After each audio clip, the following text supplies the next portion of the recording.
দুই ভাই চাকরি করে, ব্যবসা করে, যেটাই করুক, একসাথে সংসার, দোনোজনে মিল্লা 15,000 করিয়া 30,000 টাকা আব্বারা তুলে দিছে।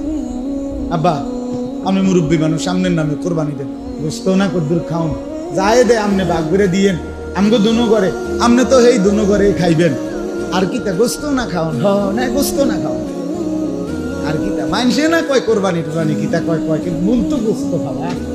দোনো ফুতে কামাই করে, তাহলে দোনোজনের উপরে এই 60,000 মানে 52.5 ভরি রূপার দামের সমপরিমাণ টাকা থাকার কারণে দোনোজনের উপরে কোরবানি ওয়াজিব কিনা?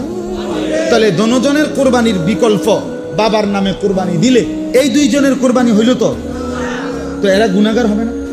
তো এরা ঈদের নামাজ যাইব কেমনে? তার আব্বা না শুধু যাইব, এরা শুধু গোস্ত না খাইব? নবীজি নিষেধ করছে, তো যাইতে না, মানা করছে, তুমি আইসো না, ইয়ার জায়গা নাই।